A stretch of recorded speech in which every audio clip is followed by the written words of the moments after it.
Katrs no mums var nonākt situācijā, kad dzīvē nepieciešamas pārmaiņas un jauni izaicinājumi.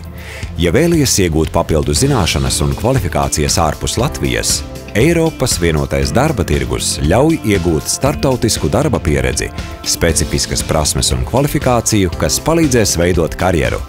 Ja esi izvēlējies savus talantus piedāvāt Eiropas darba tirgū, svarīgi sagatavoties šādam solim. Bet kādi dokumenti jāsagatavo? Kur meklēt vakances?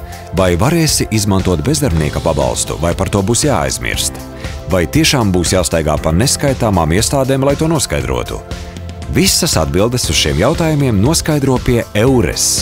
EURES ir Eiropas valstu nodarbinātības dienestu un partneru sadarbības tīkls, kurā strādā konsultanti visā Eiropā, kas ir specializējušies praktiskos, juridiskos un administratīvos jautājumos saistībā ar Eiropas darba mobilitāti starpvalstu un pārrobežu līmenī. Latvijā EURES tīkla dalībnieks ir Nodarbinātības valsts aģentūra. EURES sniegs atbildes uz taviem jautājumiem, gan par to, kādi dokumenti jāsagatavo izvēlētajai valstī, palīdzēs atrast vakances, kuras atbilst tavai kvalifikācijai un prasmēm, kā arī sniegs informāciju par bezdarbnieka pabalstu. Ar EURES palīdzību tu noskaidrosi, kāda ir darba tirgus situācija izvēlētajā valstī, kādi ir darba un dzīves nosacījumi, cik labi jāzina valoda un kas jāņem vērā slēdzot darba līgumu citā Eiropas valstī.